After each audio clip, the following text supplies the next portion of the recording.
कर्म का बंधन अवश्य निर्मित होता है, किंतु कार्य का बंधन निर्मित नहीं होता पार्थ। तुम्हें कर्म और कार्य के बीच क्या भेद है, ये जानना आवश्यक है। सभी कर्म कार्य, किंतु सभी कार्य कर्म नहीं। कर्म उस कार्य को कहते हैं जिसके साथ फल की आशा जुड़ी। मनुष्य जब भी सुख की, संपत्ति की, प्रशंसा की आशा रखकर कोई कार्य करता है तो वो उस कार्य के फल से बंध जाता है। जब किसी कर्म को फल की आशा से किया जाए तो उसे सकाम कर्म योग कहते हैं, और जब किसी कर्म को बिना किसी फल की आशा से किया जाए तो उसे निष्काम कर्म योग कहते हैं।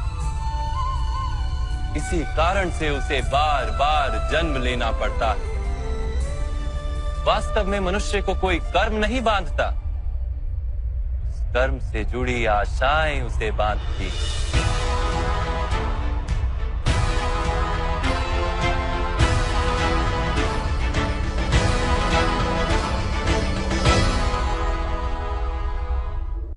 वास्तव में मनुष्य को कोई कर्म नहीं बांधता, उस कर्म से जुड़ी आशाएं उसे बांधती हैं।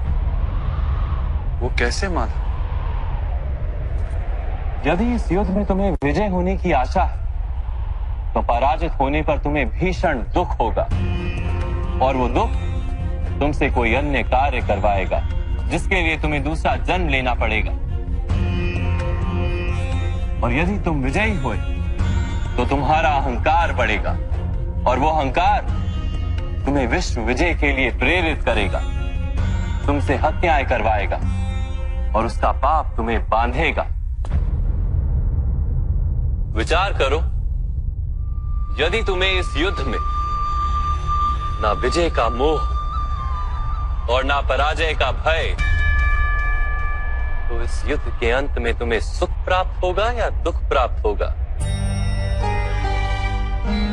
ना सुख माधव, ना ही दुख। अर्थात तुम्हारा सुख, दुख, हताशा, निराशा, अहंकार युद्ध के कारण नहीं है। युद्ध के साथ तुमने जो आशाएं बांधी हुई हैं, उसके कारण है। क्या ये सत्य नहीं है पार्थ?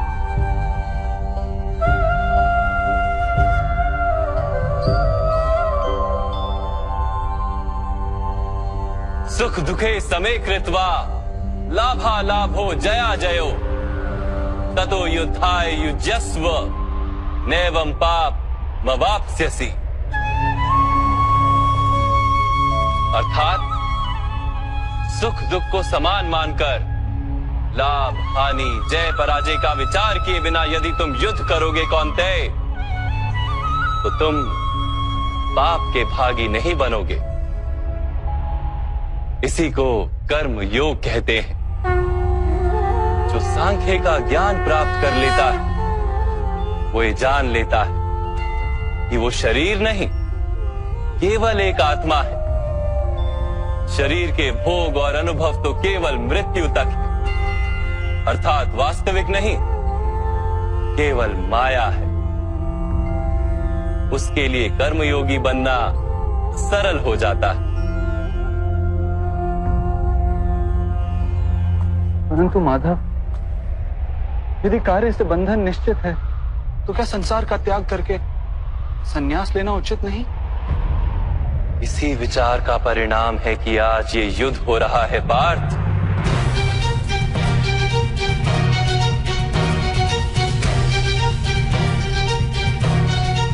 विचार करो, जब सत्व गुण से भरे धर्म को जानने वाले लोग कर्मों का त्याग करते हैं,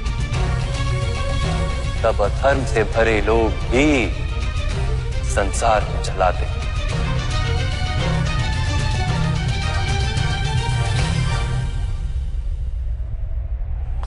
यदि महामहिम ने संसार का त्याग ना किया होता तो आज अधर्म इतना बढ़ता ही नहीं।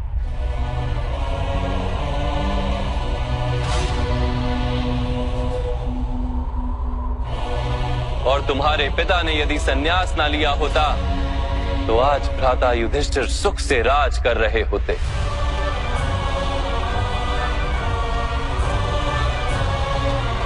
और अपनी प्रजा को न्याय और धर्म का ज्ञान दे रहे होते। किंतु दुखदायक बात तो यह है पार्थ कि सत्वगुण से भरे मनुष्य ही संसार को लाभ दे सकते हैं, किंतु वो ही संन्यास का विचार करते हैं।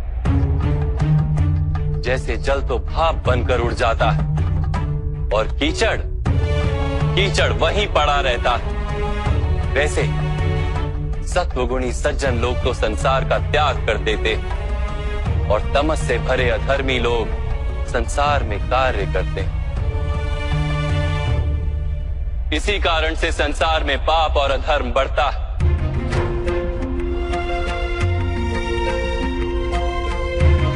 किंतु कर्मयोग इस विचित्र स्थिति से सारे संसार का रक्षण करता है। कर्मयोगी फल की आशा का त्याग करता है, किंतु कर्मों का त्याग नहीं करता। वो इसी संसार में रहता है सन्यासी की भांति, सारे कार्य करता है किंतु उनमें लिप्त नहीं होता। कर्मयोगी अपनी संतानों से, स्वजनों से, अपनी प्रजा से कोई अपेक्षा या आशा नहीं रखता। स्वयं उसे संन्यास का लाभ होता है, किंतु समाज को संसारी की भांति लाभ देता। मनुष्य अपनी संतानों के सुख के लिए श्रम करता है माधव। अपनी संतान से सुख की अपेक्षा कैसे न रखे? मनुष्य अपनी संतानों के लिए जो भी करता है वो व्यापार है या प्रेम पार? प्रेम माधव। तो फिर अपने कार्यों के प्रति फल की इच्छा क्यों पार? भविष्य का लाभ तो व्यापार में देखा जाता है, प्रेम में नहीं। जो मनुष्य अपनी संतानों का चरित्र निर्माण उचित रूप से करता है, संतानों को प्रेम और धर्म के संस्कार देता है, उसकी संतानें भी मनुष्य को प्रेम और सुरक्षा अवश्य देती।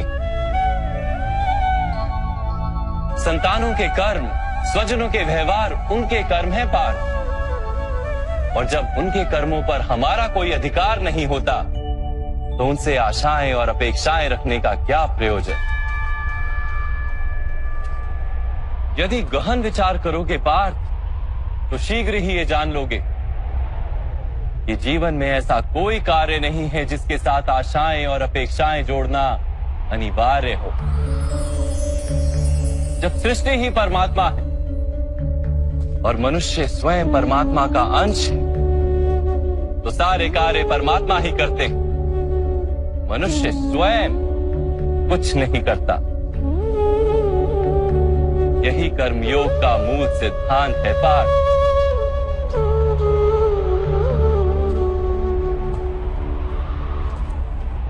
तुम्हें भी कर्मयोगी बनकर ये युद्ध करना आवश्यक है पार्थ। त्रिगुणिया विश्या वेदा निस्त्रिगुण्यो भवार्जुना, निर्द्वंद्वो नित्य तत्वस्थो निर्योग क्षेम आत्मवान। तीन गुणों का त्याग करके निर्गुण बन जाओ पार्थ, इस द्वंद्व से मुक्त हो जाओ। सदा सत्व अर्थात परमात्मा में बुद्धि लगाकर कर्तव्य का वहन करते रहो। कुछ प्राप्त करने की इच्छा और कुछ प्राप्त किए हुए का रक्षण करने का विचार त्याग दो पार्थ, और अपनी आत्मा को स्वतंत्र कर।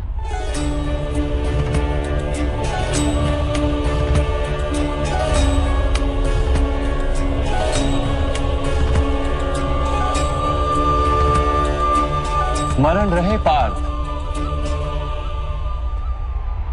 कर्मण्यवाधिकारस्ते मा फलेषु कदाचन मा कर्म फल हेतुर्भु मा ते संगोस्त्व कर्मणि।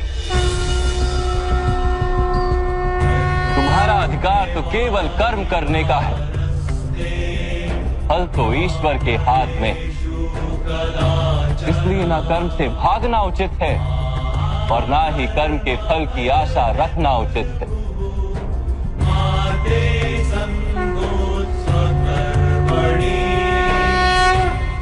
जो फल का त्याग कर दे परंतु कर्म का त्याग ना करे, ऐसे कर्म योगी को कैसे जाना जा सकता है माधव? विश्या विनिवर्तन्ते निरहारस्य देहिनः रसवर्जम रसोप्यस्य परम दृष्ट्वा निवर्तते। सुनो पार्थ, जो स्वाद से छूटने के लिए भोजन का ही त्याग कर देता है, वास्तव में उसके मन से स्वाद की लालसा कभी जाती ही नहीं। उसे दोहरी हानि होती है।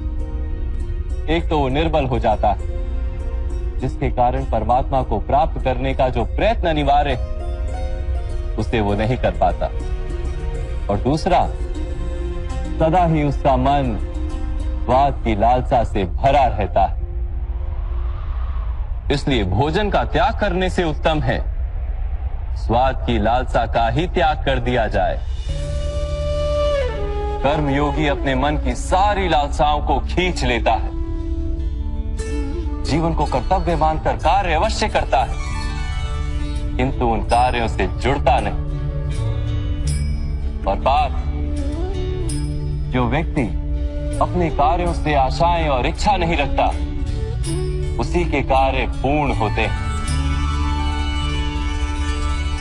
एक असफलता से दुखी होकर जिसका मन डोलता नहीं, एक सफलता से आनंदित होकर जो स्वयं को सर्वश्रेष्ठ नहीं मानता, ऐसे ही व्यक्ति को कर्म योगी कहते हैं।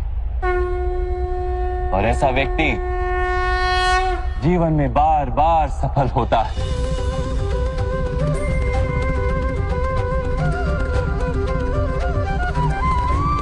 ध्यायतो विषयान पुंसः संगस्तेषु पजायते संगात संजायते कामा कामात् क्रोधोऽभिजायते क्रोधात् भवति सम्मोहः सम्मोहात् स्मृति विभ्रमः स्मृति भ्रंशात् बुद्धिनाशो बुद्धिनाशात् प्रणश्यति। फल की आशा से कामना प्रकट होती है, और कामना का तो स्वभाव है असंतुष्ट रहना। असंतोष से क्रोध उत्पन्न होता है, और क्रोध से मोह जन्मता है। मोह के कारण व्यक्ति आचार और व्यवहार का ज्ञान ही भूल जाता है।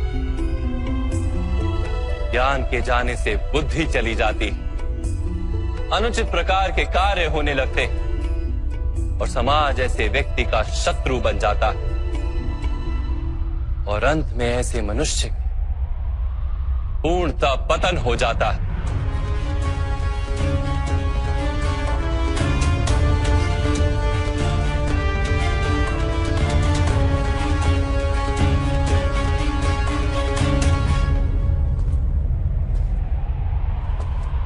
जैसे भ्राता दुर्योधन,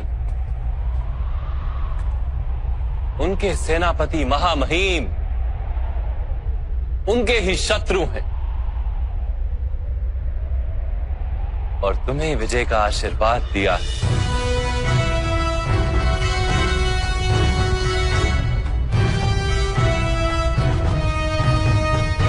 पार्थ, कर्मयोग ब्रह्म विद्या का दूसरा चरण है।